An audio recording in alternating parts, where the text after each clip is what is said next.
Kalau mau nerusin ya saya ajarin, kalau enggak mau bisnis lain ya terserah. Iya di rumah karena kan bisnis sudah jalan lama ya, jadi sistemnya sudah jalan. Merek-mereknya dan bahan-bahannya itu kayak gitu sih. Harusnya kan semua kalau sambal sama itu aja, cuman laki kan perlu katanya kan di belakang seorang lelaki yang hebat pasti ada perempuan yang hebat, ya kan? Betul. Saya sih lihat dari mama saya, dulu mama saya juga bisa berhasil, jadi saya contohnya ke istri saya selalu ke mama saya.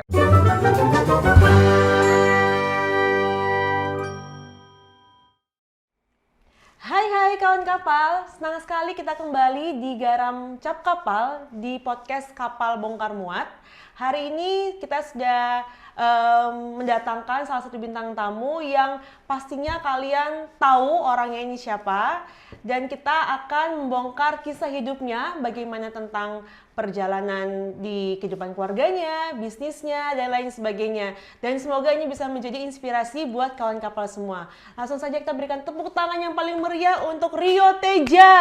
Halo kawan kapal. Halo Korio ya, saya panggilnya Korio ya. Iya, aku aja. Oke, nah Korio ini kita sudah mendatangkan sebagai bintang tamu Kapal Bongkar Muat di episode yang ketiga. Gitu. Sebelumnya kan kita sudah memanggil Bu Kris ya kan, terus kita sudah memanggil KAG Indonesia juga, dan hari ini spesial karena memang salah satu warung makan yang terkenal di Surabaya adalah warung Bu Kris. Iya. Ya kan. Thank you. Kemarin kita sempat ketemu udah 3 minggu yang lalu ya, kok ya? Sekitar segitu. 3 minggu yang lalu saya sendiri datang waktu lagi makan siang di sana, terus tiba-tiba lihat ini kayaknya yang punya warung Bu Kris deh ya.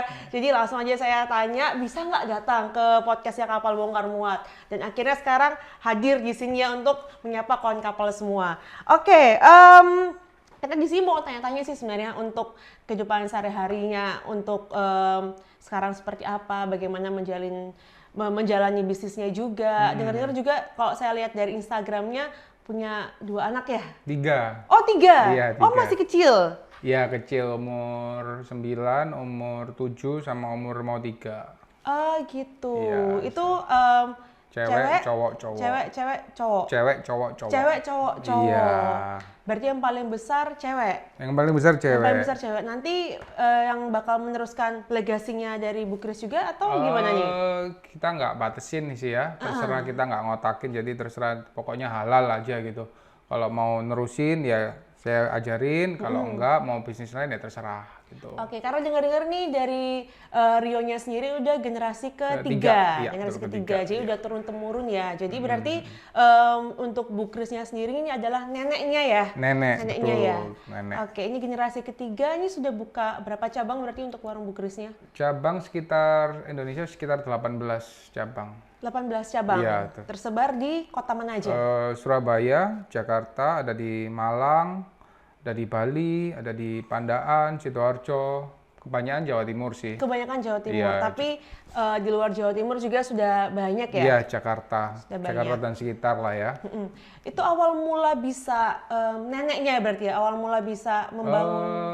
Awal mulanya itu resep dari nenek, cuman yang mulai pertama itu mama saya sama saudaranya. Oh gitu? Di Manyar dulu ya, tahun 95. Tahun 95? Iya. Gitu. Jadi mama sama cece-nya sama adiknya itu pertama 3 orang bikin yang di Manyar. Habis itu kan mama 5 bersaudara.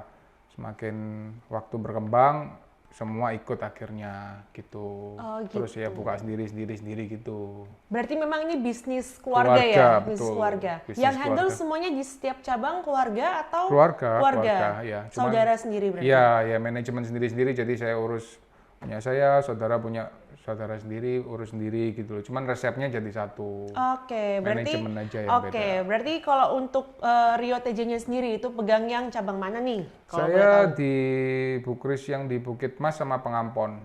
Bukit Mas sama Pengampon, berarti yang di sini ya? Di sini ya, sama yang dekat sini sama Pengampon, mama yang pegang yang di Manyar. Oke, yang lainnya saudara-saudara yang lain ya? Iya, sepupu semua. Oke, ini kalau misalkan saya sempat cari tahu juga ya, awal mula Bu Kris katanya berdiri itu karena tahun 80 90-an sempat pada masanya penyetan tuh sempat jadi apa ya? Ibaratnya seperti makanan favoritnya arek-arek Surabaya. Ya, Makanya kan, dari Bu Krisnya itu mencoba membuat resep, akhirnya berdirilah warung Bu Kris ini. ya kan memang kalau Jawa Timur, khususnya Surabaya ini kan penyetan ini kan kayak makanan utama ya. Makanan utama. Cuman kan kalau dulu tahun 95 itu belum ada yang maksudnya yang depot atau rumah makan gitu loh yang jual penyetan. Biasanya kan maksudnya warung pinggir jalan gitu-gitu aja. Jadi kita coba untuk bikin itu yang nggak tempatnya pertama nggak bagus sih, nggak terlalu bagus. Cuman maksudnya lebih lebih untuk tempat makan yang oke lah kayak gitu. Karena memang kan penyataan sendiri adalah kosakata dari Jawa Timur, ya kan? Iya, Yang iya, dimana betul. ada satu lauk, kemudian ada sambal, mungkin tomat juga, Iya, campur lalapan gitu sambal ya. lalapan, ya Itu gitu. makanya kan jadi apa ya? Terkenalnya memang awal mulanya dari kota Surabaya. Kota Surabaya betul. Gitu. Dan kalau boleh tahu nih, Iya. kan bisnisnya kayaknya lancar ya. Ada Amin, banyak amin, kota, amin. tersebar warung bukrisnya. Gimana sih bisa menyeimbangkan pekerjaan dan juga keluarga? Karena kan apalagi punya 3 anak nih. Oh iya, ya kalau seimbang sih pokoknya kita tetap luangin ya waktu buat keluarga kita pasti luangin, terus kalau kerja ya pasti kan ada yang bantuin, jadi ya teamwork lah kayak gitu. Teamwork. Teamwork betul. Terus dari kesehariannya, lebih banyak menghabiskan waktu di rumah atau di warungnya, di outletnya? Di rumah. Di rumah. Iya di rumah karena kan bisnis sudah jalan lama ya, jadi sistemnya sudah jalan. Kecuali kalau ada yang penting ya pasti saya ke warungnya. Cuman kalau ya sehari-hari saya ke warung, cuman nggak berapa lama. Nggak Jadi terlalu lama ya? iya nggak terlalu lama untuk kontrol-kontrol. Di rumah juga kan bisa kontrol juga. Kan sekarang kan ada sistem kasir sudah banyak, CCTV semualah sangat membantu. Iya. Jadi saya juga ada anak, jadi ya tetap bantuin anak, bantuin jaga anak, tetap sambil ngontrol di bisnis juga. Berarti Gitu. lebih banyak Di rumah di sih, rumah ya, lebih sama banyak di rumah. keluarga, Sama sama keluarga, anak. ya waktunya pasti lebih banyak di rumah. Oke. Untuk kesehariannya sama anak, anak kebetulan masih kecil-kecil ya berarti ya? Kecil-kecil, Masih betul. kecil-kecil. Kan Iya. berarti lebih butuh apa ya? Ya, Perlakuan khusus juga ya?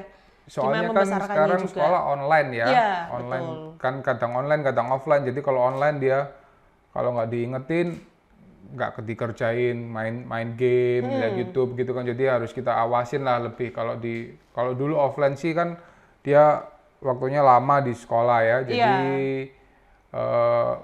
tugas dan lain-lain itu masih bisa kehandle sama sekolah. Kalau sekarang sih lebih kayak kita yang sekolah gitu. Iya sih, betul. Kayak orang tuanya yang sekolah. Iya betul, karena kan harus ikut juga nanti jagain anaknya saat sekolah online, terus nanti mungkin bantuin ngerjain tugasnya juga. Iya, betul. Ya kan, belum nanti mengurus bisnisnya juga ya harus mantau kan, Iya. secara mobile gitu. Memang Rio Teja ini untuk masalah menyeimbangkan antara pekerjaan dan keluarga itu masih tetap jadi perhatian khusus Iya, juga ya. tetap harus balance lah. Mm-mm.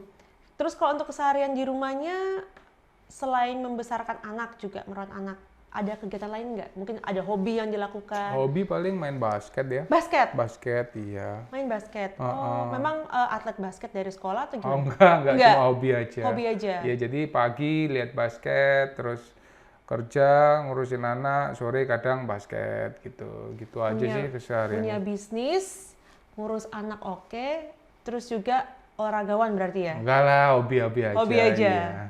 Tapi sepertinya kayak jago sih, karena Rio Teja ini kayaknya tinggi kalau saya lihat tadi ya saat Enggak. masuk ke Lonsia Garam Cap Kapal. Tapi ngomong-ngomongin, tadi kita sudah bahas soal anak. Ya. Nah, untuk kesehariannya sama istri di rumah bagaimana?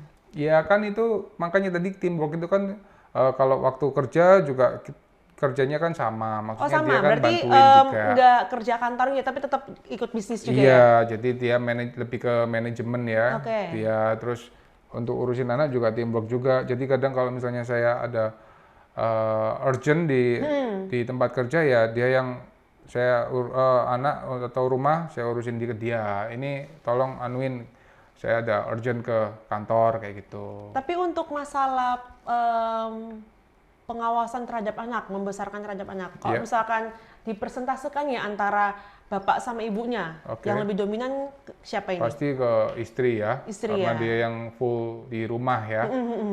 Lebih dekat sama dia pasti untuk kalau keputusan ya kita usahakan keputusan bersama. Cuman ya kadang kalau saya lagi repot ya udah terserah kamu atur aja gitu. Tapi kalau menurut seorang Rio Teja sendiri, peran istrinya Rio Teja di rumah sebagai ibu. Gimana? Kalau peran sebagai ibu ya kita perlu pasti perlu ya, karena gimana kita nggak bisa laki kan perlu katanya kan di belakang seorang lelaki yang hebat pasti ada perempuan yang hebat ya kan. Betul. Jadi ya kalau saya sih lihat dari mama saya dulu, mama saya juga bisa berhasil. Jadi saya contohnya ke istri saya selalu ke mama saya, ini mama bisa kayak gini. Jadi kita harus terusin gitu loh. Jadi kamu juga harus bisa jadi yang kita harus bisa jadi yang lebih baik gitu loh. Generasi berikutnya harus lebih baik dari generasi sebelumnya kayak gitu sih. Berarti kan karena istri sering ada di rumah, seharusnya untuk masalah makan anak-anak dan sebagainya itu istrinya seorang Rio Teja pasti sering masak juga dong di rumah ya? Lumayan sering. Lebih ke baking sih dia. Lebih ke baking? Oh gitu. Tapi kalau seorang Rio Tejanya sendiri bisa masak juga apa enggak? Saya masak telur bisa. Masak telur semua. Kayaknya semua cowok tuh bisa masak telur, Indomie, masak air ya. Kalau misalkan masak yang lain beri nggak? Saya kalau di rumah biasanya masak daging sih. Daging? Iya, soalnya anak suka, istri suka, saya suka gitu. Biasa daging. Olahannya apa itu kalau daging masak? Saya cuma grill biasa aja. Oh, grill biasa? Iya, daging terus salt pepper gitu aja sih. Gitu. Iya, sih memang kalau misalkan untuk daging nggak perlu tambahin bumbu yang macam-macam, paling cuma butuh garam, merica gitu ya, udah cukup gitu aja, Gitu aja, oke. Untuk kita kembali lagi ke bisnisnya Rio Teja, Warung Bukris ini. Warung Bukris ini kan sudah tersebar 18 cabang. Sekitar 18 cabang. Dan ada inovasi-inovasi yang saya lihat seperti salah satunya dine-in car. Oh iya, ada. Terutama di masa pandemi ini ya. Betul. Dan itu sudah dilakukan oleh berbagai macam tempat makanan juga ya. Iya, betul. Berarti alasan, kalau saya boleh tahu alasan kenapa membuat sebuah inovasi dine-in car ini ya karena pandemi itu? Iya, memang dine-in car terciptanya waktu pandemi karena kan orang takut ya untuk dine-in, terus juga beberapa waktu ada aturan tidak boleh dine-in kan? Iya. Tapi kalau dine-in car kan boleh. Jadi kita bikin program dine-in car karena kan juga ada ditawarin untuk yang barcode itu, scan barcode, orang tinggal scan barcode, pesanan bisa langsung ke order gitu loh. Berarti datang ke depan, karena kan beberapa, kalau yang saya inget ya, beberapa outlet kan ada yang maksudnya lahan parkirnya kan cuman kecil ya, terbatas ya. Betul, terbatas. Berarti datang langsung nanti scan barcode. Bisa nanti scan ada barcode. pelayan yang datang keluar gitu untuk ngasih scan barcode itu. Enggak, barcode-nya di depannya itu. Jadi parkirnya harus di depannya cabangnya kita. Oke. Gitu, ada spanduknya. Bisa di-scan dari mobil atau kalau yang sudah tahu nomor WhatsApp-nya toko bisa langsung WhatsApp, nanti pesanannya diantar gitu. Oh gitu. Iya. Ada inovasi lainnya mungkin? Inovasi lain sih sementara itu aja sih ya, karena kita pokoknya ngikutin zaman aja. Kalau kayak pandemi kemarin orang butuh dine-in car ya kita sediain gitu aja sih. Tapi kalau saya lihat di Instagramnya pun itu sudah terbranding secara bagus ya untuk Instagram. Udah main sosmed juga ya kalau saya lihat. Iya, sekarang lumayan lah, baru tahun 1-2 tahunan inilah kita benahin, rapiin aja sih. Soalnya sekarang kan dunianya sosmed ya. Iya, betul. Dunianya sosmed, jadi kita perlulah untuk kayak gitu. Iya, gitu. Betul. Untuk berbisnis kulinernya Warung Bukris, ini kan sudah berdiri sejak lama 95, ya? Sejak lama. Ada nggak sih mungkin maksudnya motivasi awalnya seorang Rio Teja terjun di food and beverage, di bisnis kuliner? Apakah memang dari dulu mencintai dunia kuliner ini atau karena ini adalah sebuah legasi dari keluarga ya? maksudnya bisnis secara turun-temurun, akhirnya mau nggak mau terpaksa turun, atau memang ada hal lainnya gitu? Jadi gini, kan tadi saya cerita salah satu foundernya kan mama saya. Iya. Jadi dari kecil, saya umur 2 SD itu, umur 8 tuh sudah tinggal di warung Bu Kris ini. Sama mama itu. Jadi kan ya dunia saya sudah seputar itu ya? Seputar itu gitu loh. Jadi ya sudah harusnya mama sih nggak suruh langsung pokoknya kamu harus terus ini nggak, mama nggak kayak gitu. Cuman ya saya sendiri sudah apa ya, karena dunianya sudah itu terus, jadi ya sudah saya karena juga lihat mama ini kerjanya dari dulu dari nol sampai berhasil ya, saya merasa karena saya anak tunggal, saya merasa oh jadi ini mama sudah kerja keras ya saya harus jaga kayak gitu sih. Itulah mungkin yang membuat kenapa pelanggannya bisa sampai ke luar negeri juga. Maksudnya gini, ada beberapa artikel juga yang saya baca, salah satu pelanggan di Singapura itu sampai membungkus membawa untuk sambalnya itu ya. Betul ada. Gitu, itu ada keren sih maksudnya. Ternyata sambal pun bisa sampai ke luar negeri juga. Iya kan? Banyak sih, tawaran-tawaran kerjasama juga ada, cuman ada tawaran juga untuk buka di luar negeri bahkan? Di Singapura kemarin ada yang tawarin lewat Instagram, cuman memang karena kita nggak bisa franchise, jadi ya kita tolak. Oh gitu, tapi mungkin nggak ada bayangan dari saudaranya Rio TJ gitu yang datang ke sana untuk buka langsung, tapi bukan franchise gitu maksudnya? Kalau buka sendiri gitu maksudnya ya? Untuk sementara sih mungkin belum, cuman kita nggak tahu ya ke depannya gimana. Kalau ada sih ya lebih bagus gitu. Oke, tadi kita kan sudah membahas seputar bisnis, seputar keluarga juga. Ada satu pertanyaan penting yang saya penasaran sih, pengen tahu juga. Di warung Bu Kris ini untuk garamnya pakai garam apa? Oh ya, garam cap kapal sih kita dari awal sudah pakai. Dari awal pakai garam cap kapal? Iya, pakai garam cap kapal. Dari nenek atau baru dari nenek berarti memang ya? Sudah lama sekali. Gitu pakai garam cap kapal di kita. Semua cabangnya? Kalau Surabaya setahu saya iya. Oh gitu. Iya. Ini nggak ada TikTokan yang harus ngomong garam cap kapal itu nggak ada ya? Nggak ada. Ini pertanyaan tiba-tiba ini ya, kawan kapal ya, ini pertanyaan tiba-tiba ya. Aja kita TikTokan ya. Memang pakai garam cap kapal kita dari dulu. Dari dulu. Iya. Di rumahnya sendiri, di rumahnya Rio TJ sendiri. Sama kan kita ambilnya di warung. Oh sama. Oh gitu, ambilnya di warung, nggak beli lagi untuk di rumah sendiri berarti. Iya, dan kita juga bakal masak ya di dapurnya garam cap kapal. Kira-kira menu apa yang bakal kita masak nih? Spill dikit. Iya, kita mungkin nanti masak khasnya Bu Kris sendiri, penyetan itu, sama mungkin nanti ada nasi goreng, tapi tetap dari sambelnya Bu Kris itu. Jadi kreasi dari saya sendiri. Oke, ini dari tadi kita sudah membahas sambal, tapi yang pengen saya tahu apa sih sebenarnya membedakan sambal Bu Kris dengan sambal-sambal yang lain? Harusnya sama sih ya, kalau sambal terasi ya itu aja, cuman ya mungkin merek-mereknya dan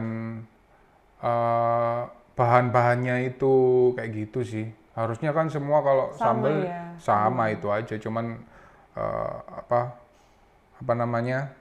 apa mungkin dari kayak cara menguleknya atau dari ada bahan resep khususnya? Ya resep pasti cabenya ada. Khusus mungkin resep pasti gitu. ada, cuman ya itunya komposisinya aja. Komposisi sama bahan bakunya aja sih yang membedakan kayak gitu. Oke, dengar masalah sambal saya jadi lapar karena belum makan siang.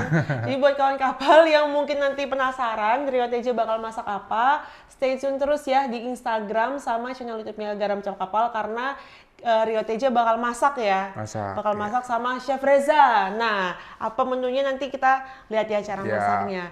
Oke, mungkin sekian ya untuk hari ini. Terima kasih banget sudah mampir ke Garam Cap Kapal. Sama-sama. Semoga bisnisnya lancar selalu, makin ekspansi hingga ke luar negeri juga.